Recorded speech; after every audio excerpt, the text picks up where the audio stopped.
Navarro, and I'm an adjunct faculty member here.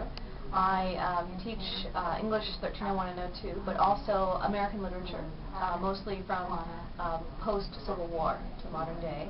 And I also do a specialty course on Chicano Mexican-American literature. Which I'm looking forward to taking. Well, my first question is, what do you think Allen Ginsberg's poems implied about American society, America in general? Okay. Well, I mean, these are poems that really spoke to the times. If you know a little bit about Ginsberg, he actually was part of the Beat Poets in the 1950s. So he knew Jack Kerouac, and in the 50s it was all about conformity and Donna Reed with the pearls and vacuuming in your heels. So the Beat Poets were kind of the first rebels, the first ones that were stepping out of what conventional America was supposed to be.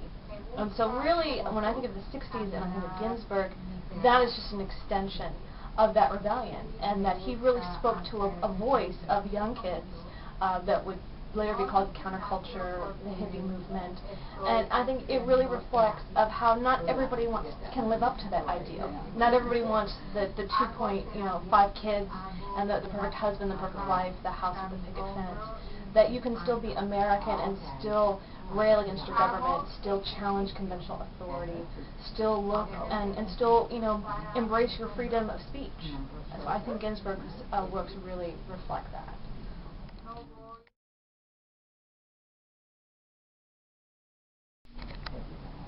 Okay, Miss Navarro, when you read Howl, what was your first reaction? Well, I still hear the first lines of, I watched my generation, destroyed by madness, stark naked, paraphrasing there. But I think about especially Vietnam veterans, and I think about the impact of what war does to us, and that we did lose a whole generation of kids, not just only to drugs and experimenting with marijuana and peyote and all that other stuff, but also what Vietnam does. And I think we forget at the end of the day what our government's, the negative side. We send our kids to other parts of the world to fight for other people's freedoms, but the veterans that came back, they came back broken. They came back lost and shattered. And unfortunately, for example, my best friend, her father committed suicide a couple of years ago. He was a Vietnam veteran, and there's something about that war that we're still trying to heal from. So the idea of fighting for freedoms, believing in an idea, and then the reality of that. And when I think of Howl, I think Ginsberg taps into that he saw bright, beautiful people just burn out, burn bright, and just kind of fade away. And I think we're still experiencing that, especially when we have people coming back from Iraq.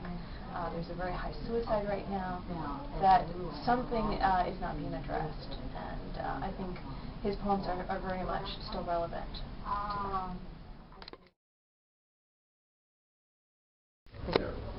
Hi, Justin. I want to ask you why, because so many people don't like poetry, what draws them, what draws you to Ginsberg's poem Howl? Well, after I read Howl, I felt that the poem was a little weird, freaked me out a little bit because of the drug references and the homosexual imagery. I'm more used to thinking about poetry is more about the stereotypical romance, the roses are red, violets are blue kind of stuff. So this poem really was a shock and just took me by surprise.